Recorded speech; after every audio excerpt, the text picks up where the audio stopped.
아멘. 하나님께서 오늘 우리에게 주시는 말씀은 욥기 20장 1절에서부터 11절까지 말씀입니다. 하나님의 말씀을 받들어 봉독할 때에 살아계신 하나님의 음성을 들으시기 바랍니다. 나아마 사람 소발이 대답하여 이르되 그러므로 내 초조한 마음이 나로 하여금 대답하게 하나니 이는 내 중심이 조급함이니라. 내가 나를 부끄럽게 하는 책망을 들었으므로 나의 슬기로운 마음이 나로 하여금 대답하게 하는구나. 내가 알지 못하느냐? 예로부터 사람이 이 세상에 생긴 때로부터 악인이 이긴다는 자랑도 잠시요 경건하지 못한 자의 즐거움도 잠깐이니라. 그 존귀함이 하늘에 닿고 그 머리가 구름에 미칠지라도 자기의 똥처럼 영원히 망할 것이라. 그를 본 자가 이르기를 그가 어디 있느냐 하리라. 그는 꿈같이 지나가니 다시 찾을 수 없을 것이요 밤에 보이는 환상처럼 사라지리라. 그를 본 눈이 다시 그를 보지 못할 것이요 그의 처소도 다시 그를 보지 못할 것이며 그의 아들들은 가난한 자에게 은혜를 구하겠고 그도 얻은 재물을 자기 손으로 도로 줄 것이며 그의 기골이 청년같이 강장하나 그 기세가 그와 함께 흙에 누우리라. 아멘. 어느 날 처녀 마리아에게 천사 가브리엘이 찾아왔습니다. 그리고 이렇게 얘기하죠. 네가 아들을 낳을 것이다.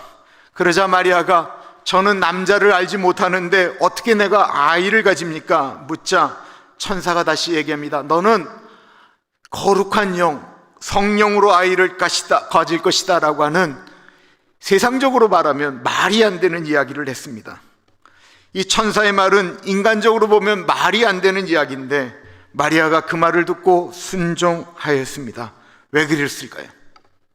첫째, 처녀로 아이를 낳아 기네스북에 올라가고 싶었기 때문에. 둘째, 천사 말 안 들으면 죽을 것 같으니까. 셋째, 천사의 말에 하나님의 사랑이 느껴져서. 마리아가 그 말에 순종한 이유는 마리아의 믿음일지 모르겠습니다만은 그 말을 전해주는 이 가브리엘의 그 말에는 두려워하는 마리아에게 말이 안 되는 이야기를 하는 그 말을 듣는 마리아를 사랑의 마음으로 인정하고 만져주는 따뜻함이 있지 않았을까요? 천사가 마리아에게 나타나자마자 했던 얘기는 이 이야기입니다. 하늘의 은혜를 받은 자여 평안할지어다. 가브리엘은 그 말이 안 되는 이야기를 마리아가 순종하도록 하는 따뜻함, 마리아가 그 말을 듣고 두려워할 때 마리아의 처지를 이해하는 언어들로 마리아의 마음을 만져주었습니다. 만약에 그런 것 하나도 없이 묵뚝퉁한 말로 네가 아들을 갖게 될 것이다 라고 이야기했더라면, 안 됩니다, 무조건 들어야 된다 라고 명령했더라면 어땠을까요? 초대교회 중에 능력 있고 은사 있는 사람들이 잔뜩 모여있는 교회가 있었습니다. 고린도 교회이죠. 하나님의 진리의 말씀이 예배 때마다 목회자에게서 터져 나왔을 뿐만 아니라 기도하는 분들이 하늘을 향하여 환상을 보고 예언하고 방언하던 교회였습니다. 진짜 하나님의 계시를 가지고 선포하던 교회였습니다. 그런데 무지하게 시끄러웠습니다. 도대체 하나님의 말씀이라고 나는 하나님께 받았다라고 이야기하면서 사람들에게 선포하는데 그 말이 전혀 영향력이 없었을 뿐만 아니라 교회를 시끄럽게 만들고 치고받고 싸우게 만들었다라는 것입니다. 그 이유는 하나님께 들은 이야기를 말하는데 영혼을 사랑하는 마음도, 교회를 사랑하는 마음도 없이 자기의 영적 교만과 자신의 경험, 착각을 이야기했기 때문에 그렇습니다. 왜 가브리엘의 이야기는 마리아가 받아들였고 고린도 교회는 그렇게 시끄러웠을까요? 고린도전서 13장 사랑장은 이렇게 이야기하고 있습니다. 내가 사람의 방언과 천사의 말을 할지라도 사랑이 없으면 소리나는 구리와 울리는 꽹과리가 되고, 내가 예언하는 능력이 있어 모든 비밀과 모든 지식을 알고 또 산을 옮길 만한 모든 믿음이 있을지라도 사랑이 없으면 내가 아무것도 아니에요. 내가 내게 있는 모든 것으로 구제하고 또 내 몸을 불사르게 내어줄지라도 사랑이 없으면 내게는 아무 유익이 없느니라. 우리가 읽고 있는 욥기에는 욥과 친구들 사이에 욥이 왜 고난을 당하는가, 욥에 대한 치열한 논쟁이 있었습니다.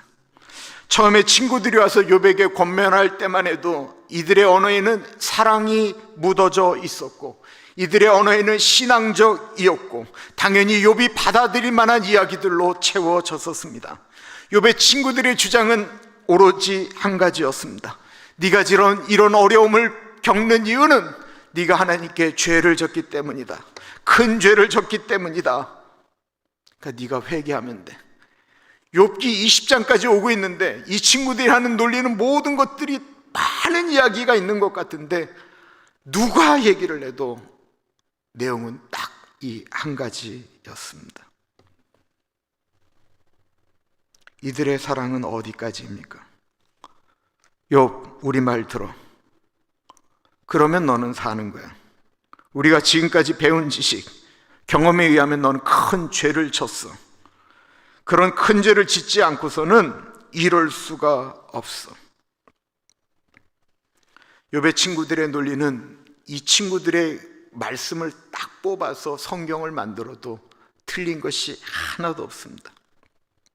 근데 이들의 말의 한계는 무엇일까요?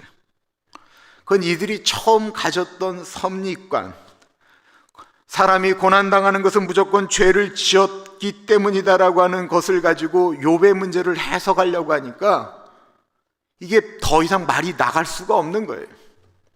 그렇게 처음부터 작정하고 욥의 문제를 해결하려고 하니까 욥과 대화가 안 되는 것입니다.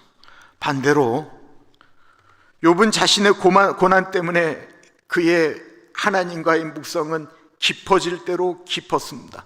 사실 그전에는 욥도 얘기할 때 친구들과 똑같은 생각을 갖고 있었습니다. 그런데 욥이 자신의 고난 때문에 하나님 앞에 무릎 꿇으면서 고민하기 시작하니까 수많은 이야기들이 쏟아져 나오는 거예요. 욥이 친구들하고 이야기하면서 욥이 질문하는 내용들은 얼마나 신학적인 내용으로 깊어지고 있는지 모릅니다.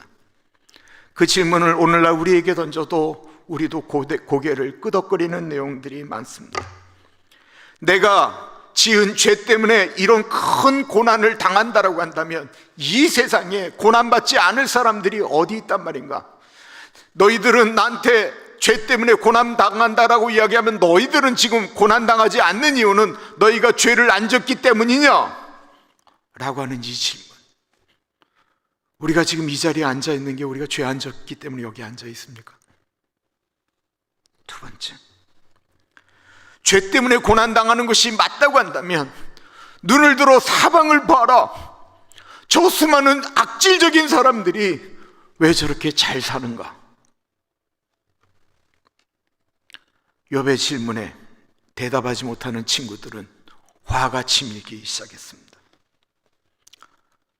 이들은 더욱 공격적으로 욥을 꺾어놓기 위해서 사랑의 감정들이 사라진 심한 말들이 오고 가기 시작했습니다. 욥의 친구들의 대화는 어디에 내놔도 훌륭한 신앙적인 대화 같은데 그 신앙적인 대화의 목소리가 커지기 시작했고 소리가 커짐에 따라서 그 신앙적인 대화는 소음으로 바뀌기 시작했다는 것입니다. 이제 친구들은 욥이 회복되건 말건 그것은 더 이상 중요한 문제가 아닙니다. 이들의 대화에는 사랑은커녕 상대방에 대한 존중도 사라지게 되었습니다. 욥기 18장 빌닷의 이야기를 보십시오.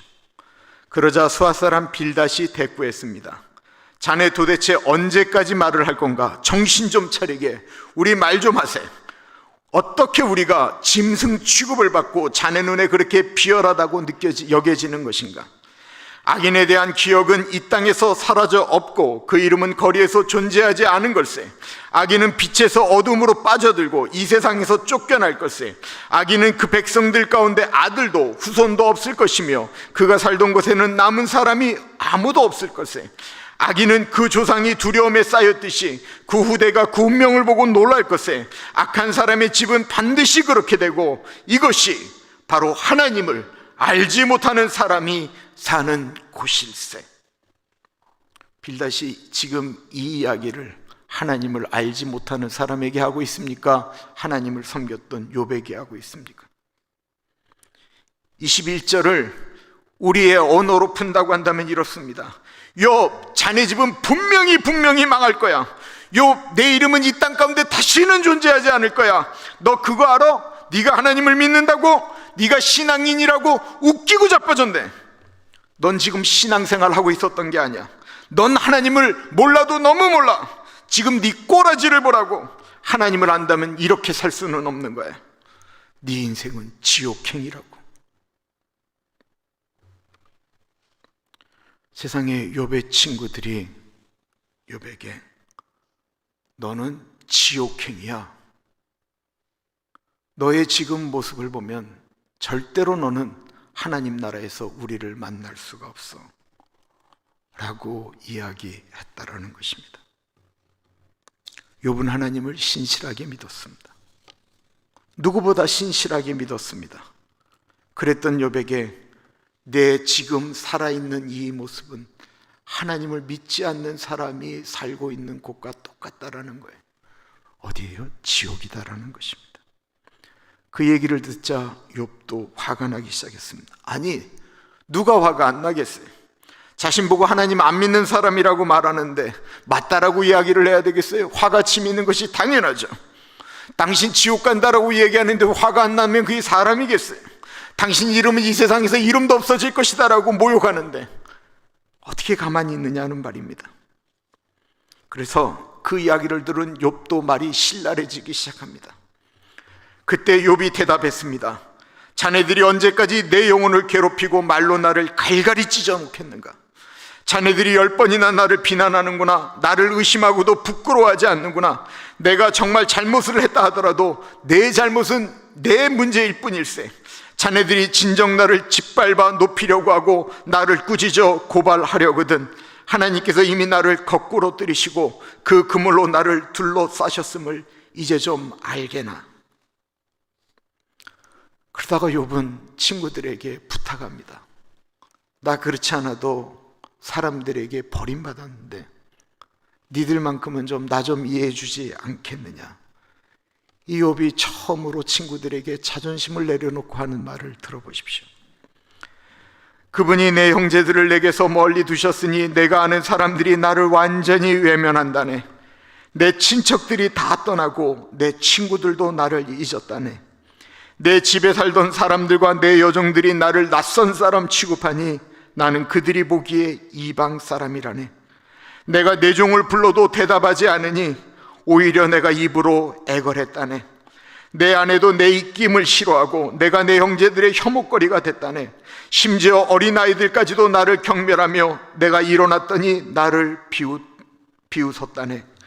내 속을 털어놓은 친구들도 다 나를 싫어하고 내가 사랑하는 사람들도 내게서 고개를 돌렸다네.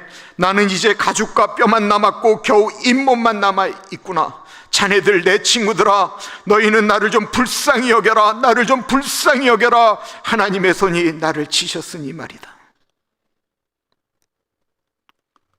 욥이 나를 좀 불쌍히 여겨달라고 좀 얘기하는데 이야기를 듣는 친구들의 눈에는 불쌍히 여기는커녕 싸늘한 눈빛으로 욥을 쳐다보고 있는 것입니다. 그러자 더 이상 견디지 못한 욥이 친구들에게 똑같은 저주 같은 말을 쏟아냅니다. 자네들은 우리가 그를 무엇으로 칠까? 또 문제의 뿌리는 그에게서 찾을 수 있다라고 말하는군. 자네들은 칼을 두려워하게 진노의 칼의 징벌을 부르기 때문일세. 그러고 나면 자네들이 심판이 있음을 알게 될 것세. 욥의 말은 너희들이 말한 그대로 내가 죄졌기 때문에 심판을 받는다라면 너희들 곧 기다려. 진노의 칼날들이 너희들도 쳐서 너희들도 나처럼 만들 거야. 꼭 기다려. 내가 두 눈 부릅뜨고 니들은 잘 되나 내가 볼 거야 라고 이야기했다라는 것입니다.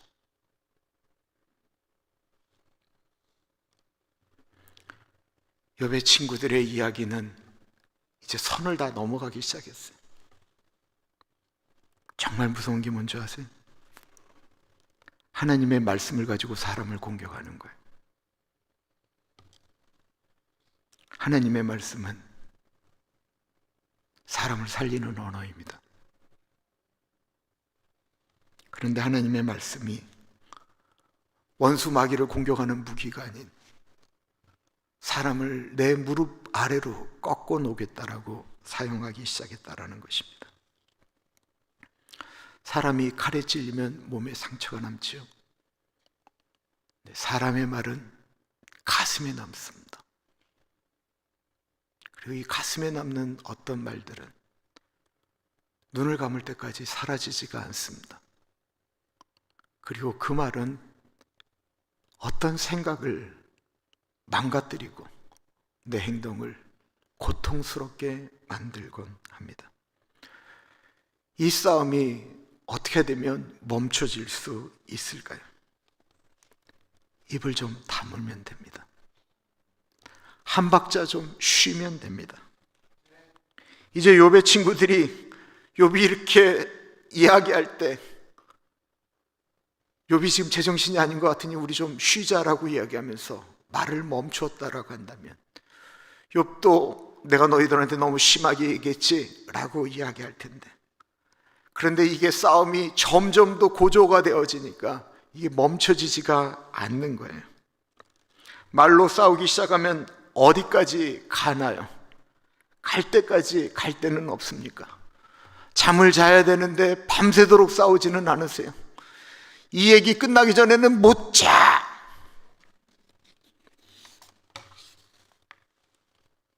과거의 이야기를 끄집어내고 또 끄집어내고 가슴속에 심장에 상처 났던 곳에 아물만 하니까 또 찔러대고, 분명히 처음에는 잘 지내기 위하여 말하기 시작했는데 이참에 끝장을 보자라는 것입니다. 욥의 한 친구 소발이 그 얘기를 듣자마자 참지 못하고 소리를 지르기 시작했습니다. 내가 알지 못하느냐? 예로부터 사람이 이 세상에 생긴 때로부터 악인이 이긴다는 자랑도 잠시요 경건하지 못한 자의 즐거움도 잠깐이니라. 그 존귀함이 하늘에 닿고 그 머리가 구름에 미칠지라도 자기의 똥처럼 영원히 망할 것이라. 그를 본 자가 이르기를 그가 어디 있느냐 하리라. 소발이 말하기 시작하는 것은 예전부터 내려오는 신앙에다가 자신의 생각이 더해지면서 어떻게 하면 욥을 한 방에 무너뜨릴 수 있을까? 욥의 자존심을 어떻게 하면 무너뜨릴 수 있을까? 어떻게 하면 욥의 생각을 나의 생각으로 뒤집어 놓을 수 있을까? 라고 생각하며 단어를 찾기 시작했습니다. 그리고는 사용한 단어가 뭡니까? 네 인생 똥이라는 것입니다. 네 인생은 똥과 같다라는 것입니다. 세상에 아무 쓸모도 없는 네 인생은 똥과 같다라고 하는, 정말로 사람에게는 써서는 안 될 단어가 친구의 입에서 욥을 무너뜨리기 위하여 사용되어집니다. 어떻게 이렇게까지 소발이 이야기를 하게 되었을까요? 그 원인이 1절에서부터 3절까지 보면 나오고 있습니다. 나아마 사람 소발이 대답하여 이르되 그러므로 내 초조한 마음이 나로 하여금 대답하게 하나니 이는 내 중심이 조급함이니라. 내가 나를 부끄럽게 하는 책망을 들었으므로 나의 슬기로운 마음이 나로 하여금 대답하게 하는구나. 소발이 지금 자기의 상태를 본인 입으로 얘기하고 있는 거예요. 나의 지금 이 참을 수 없는 초조한 마음이, 내 중심의 조급함이 나로 하여금 말하게 만든다라는 거예요. 우리말로 바꾸면 이렇게 이야기하는 거예요. 듣자 하니까 도저히 참을 수가 없다라는 거예요. 뚫린 입이라고 함부로 말하고 있다라는 거예요. 누군가 소발에게 묻습니다. 왜 이렇게 흥분하고 계십니까? 라고 묻는다면 저 사람 욥이 지금 나를 열받게 만들고 있다라는 것입니다. 이거 우리가 너무 흔하게 하는 얘기들 아닙니까? 소발이 하는 모든 얘기는 자기의 초조함, 자기의 조급함, 즉 자기의 감정으로 이야기하고 있다라고 말하고 있는 거예요. 감정을 섞인 하나님의 말씀, 하나님의 말씀인데 하나님의 말씀이 아닌 사람을 향한 독이다라는 것입니다. 소발이 지금 얼마나 감정적인지를 표현하고 있는 것이 2절과 3절 사이에 나라고 하는 단어가, 내가라고 하는 단어가 얼마나 많이 나오고 있는지 한번 보십시오. 내 초조한 마음이 나로 하여금, 내 중심이, 내가, 나의 슬기로운 마음이 나로 하여금, 2절과 3절에 내가라고 하는 말이 계속 반복해서 나아가고 있다는 말입니다. 모든 생각이 나의 생각에 지금 사로잡혀 있다는 것입니다. 수많은 사람들이 자신의 생각으로 사람을 판단하고 자신의 생각대로 많은 것들을 결정하면서 그것이 마치 신앙이냐, 마치 그것이 하나님의 사랑이냐, 마치 그것이 정의이냐 재단하고 행동한다라는 것입니다. 너와 나, 우리가 빠진, 사랑이 빠진 내 생각, 내 경험, 내 제 주장은 아무리 옳다고 이야기를 해도 그는 소리나는 구리와 울리는 꽹과리에 불과합니다. 착각인 것입니다. 내가 좀 괜찮다라는 착각을 하고 있는 것입니다. 그리고 내가 괜찮다라고 하는 생각에 내가 저 사람보다 신앙적으로 높다라고 하는 말도 안 되는 착각 때문에 쉬지 않고 공격을 하고 있는 것입니다. 감정적일 때는 하나님의 말씀을 함부로 사용해서도 안 됩니다.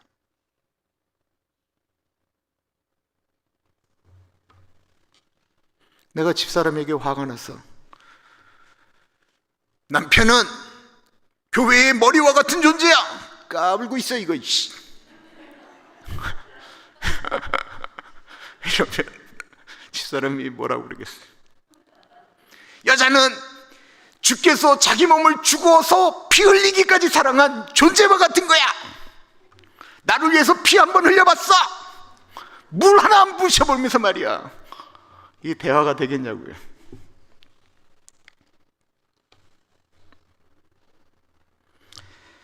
예수님 우리 자신을 보실 때 숨 넘어갈 때가 얼마나 많으셨을까요?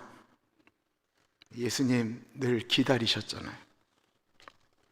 숨 넘어갈 순간에도 천사들은 숨 넘어가겠는데 예수님은 좀 기다려보자 라고 말씀하셨을 것입니다. 사마리아의 한 여인이 잘못된 만남 때문에 아파했습니다. 한 번 실패해서 아파했는데 두 번째도 실패했고 세 번째, 네 번째, 다섯 번째 실패할 때도 예수님 기다려 주셨습니다. 사마리아 여인이 결혼에 실패할 때마다 그녀의 주변에 있는 사람들은 욥 주변에 있는 사람들이 떠나간 것처럼 나는 저 여자와 아는 것이 부끄럽다라고 이야기하며 그 곁을 떠나갔습니다. 가족들마저도 부끄럽다라고 하며 떠나갔습니다. 많은 신앙인들이 성경을 들고 와서 하나님의 말씀이라고 하며 그 여인에게 분명히 이야기했을 것입니다. 여인은 외로웠습니다. 그래서 누군가에게 좀 말을 하려고 했습니다. 많은 사람들이 그 여인이 이야기하려고 하면 저 여자하고 이야기하다가 누구 눈에 띄면 어떡해?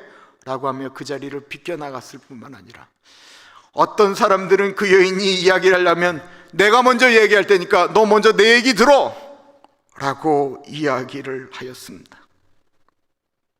내가 먼저 이야기할 텐데 너 왜 그러고 사니? 너 변명할 생각 하지도 마. 너 틀렸어. 네 인생 정말 최악이야. 그 여인은 결국 아무도 만나지 않는 삶을 살기 시작했습니다. 아무도 만나지 않는 낮 12시에 그 여인은 물을 길르러 가는 신세가 되었습니다. 요한복음 4장은 예수님께서 그 여인을 찾아가는 장면으로 시작하지요. 갈릴리로 들어가려면 사마리아 지방을 거쳐야만 했습니다. 그리하여 예수께서는 사마리아의 수가라는 마을로 들어가셨습니다. 그곳은 옛날 야곱이 자기 아들 요셉에게 준 땅과 가까웠으며 야곱의 우물이 거기에 있었습니다. 여행으로 피곤하신 예수께서는 그 우물 곁에 앉으셨습니다. 그때가 낮 12시쯤이었습니다. 한 사마리아 여인이 물을 길러 나왔습니다. 예수께서 여인에게 말을 거셨습니다. 내게 물 좀 떠주겠느냐? 예수님은 이 한 여인 때문에 유대인들이 가지도 않는 사마리아로 가셨는데 가시면서 이미 지치실 대로 지쳤습니다. 그리고 우물가에 털퍼덕 앉아 계셨습니다. 그리고 그 여인을 찾아갔는데 여인에게 던진 말은 나에게 물 좀 다오라는 말이었습니다. 남들이 다 피하는 여인에게 예수님 나에게 좀 물 좀 다오라고 부탁을 했습니다. 이 여인은 사마리아에서도 버림받은 여인인데 사마리아 여인 사람에게도 버림받았으니 유대인들이 상종하지 않는 것은 당연한 것입니다. 그런데 이 여인은 너무나도 오랜만에 자기에게 말을 거는 사람을 만나게 된 것입니다. 그것도 자신에게 도움을 청하는 것입니다. 예수님은 여인이 준 물을 마시면서 말씀하십니다.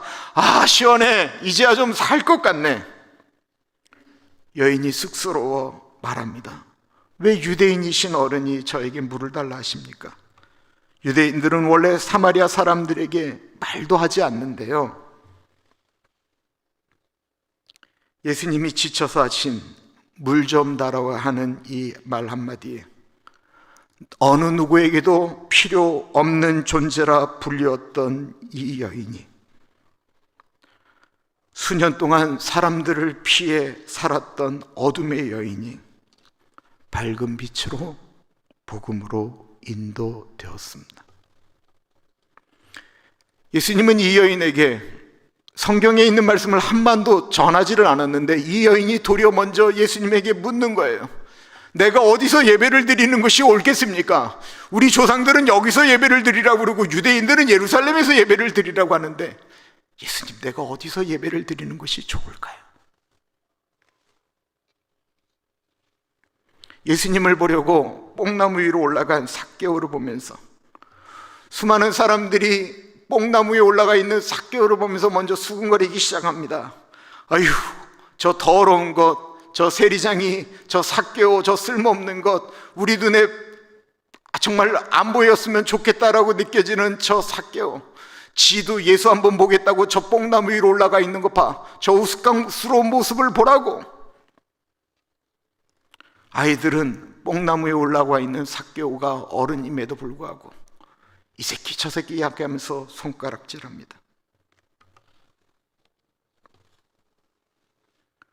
그때 예수님이 삭개오로 가는 그 길목에 뽕나무에 올라가 있는 삭개오 앞에 예수님이 멈춰 서십니다.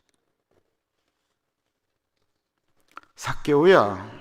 예수님이 삭개오의 이름을 부르자 예수님과 삭개오의 눈이 마주치죠.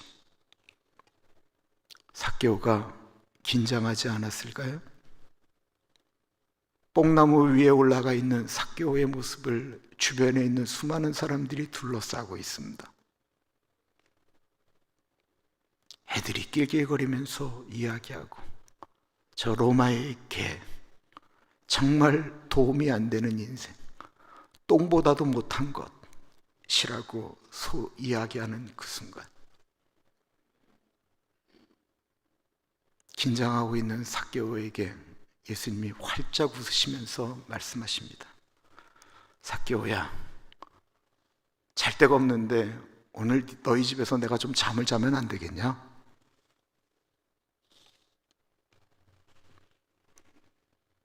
삭개오의 죄의 문제를 다루지도 않았고, 네 인생이 왜 그 모양이냐라고 말하지도 않았던 그날 밤, 예수님은 한마디의 성경 말씀도 꺼내지 않았는데 삭개오가 신명기에 있는 말씀처럼 예수님, 내 재산 절반을 팔아서 가난한 사람들에게 나누어 주겠습니다. 먼저 하나님의 말씀보다 더한 헌신으로 삭개오가 그 고백을 했다라는 것입니다. 사랑이 없는 이야기를 하려면 입을 다무는 게 좋습니다. 그거 공예일 뿐입니다. 사랑해서 말하려고 합니까? 그러면 정말 내 마음 가운데 사랑으로 말하고 있으려고 하는 건지 내 마음을 진단해 볼 필요가 있습니다. 주님이 핏값을 주고 사신 교회와 이웃을 정말 사랑하십니까? 이건 무슨 감정적인 걸 얘기하는 게 아니에요. 그런데 무슨 말을 정말로 사랑하는 것 때문에 하려고 한다고 하면 한 박자만 쉬어보십시오. 그때 내가 보지 못했던 예수님이 사랑하는 수많은 사람들, 손가락질하는 삭개오와 같은, 사마리아 여인과 같은 수많은 사람들이 내가 한 박자 멈춰서 뒤로 물러설 때 그때 그 사람들이 보이게 될 것입니다. 내 감정을 가지고 말씀하시겠습니까? 아니면 하나님께 기도하시겠습니까? 먼저 말을 시작하시겠습니까? 아니면 잠시 멈추고 하나님께 기도하시겠습니까? 이거는 하나님께서 우리에게 그렇게 하라고 말씀하셔도 이것은 분명히 우리의 선택입니다. 기도하겠습니다.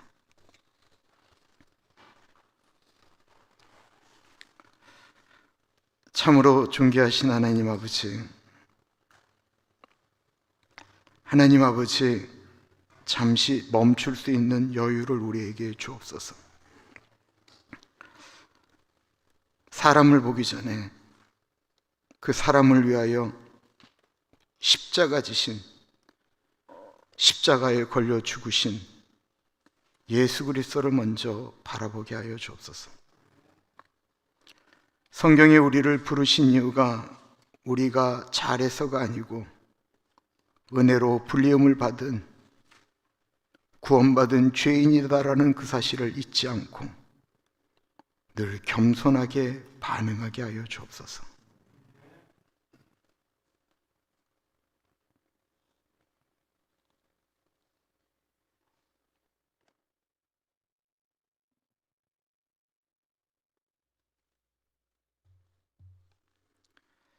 하나님 아버지, 하나님께 사랑하는 교우들이 내 인생이 나의 것이 아니고 나의 주인이 하나님이십니다. 내가 청지기입니다. 주님께서 주신 것을 가지고 내가 열심히 살았습니다. 그리고 하나님이 나의 주인인 것을 기억하며 예물을 드립니다. 고백하며 드린 이 예물 가운데 갇혀여 주시고,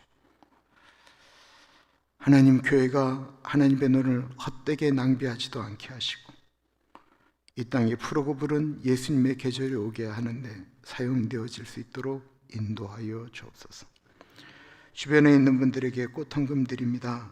우리 장영생 집사님, 하나님 아버지 같이하여 주시고 은혜 주시기를 기도드립니다. 건강하게 하여 주옵소서. 줄리 집사님 가운데 같이하여 주시고 단잠 주무실 수 있는 은혜 주시기를 기도드립니다. 우리 라빈 가운데, 매튜 가운데, 캐더린 가운데 같이하여 주시고 우리 김옥금 검사님 잠든 듯 돌아가실 수 있는 은혜들을 허락하여 주옵소서.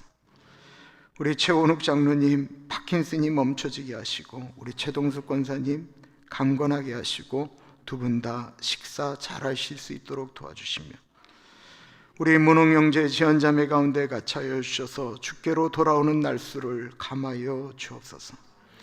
우리 홍성수 집사님 가운데 같이 하여 주옵소서. 주혜와 다혜가 사춘기를 잘 넘어갈 수 있도록 인도하여 주시고 두 아이에게 만남의 축복을 허락하여 주시기를 간절히 기도드립니다. 우리 황명화 권사님 같이 하여 주옵소서. 이제 나들이 있는 곳으로 가려고 합니다. 우리 좌안 가운데 같이 하여 주시고 조나단, 브레든, 브라이언, 티나 가운데 같이 하여 주시며 스타와 벤더 가운데 같이 하여 주셔서 엄마의 신앙, 할머니의 신앙을 본받는 자녀들 되어질 수 있도록 은혜 나려 주옵소서. 참으로 존귀하신 예수님 이름으로 감사하며 기도드립니다. 아멘. 그 자리에서 일어나겠습니다.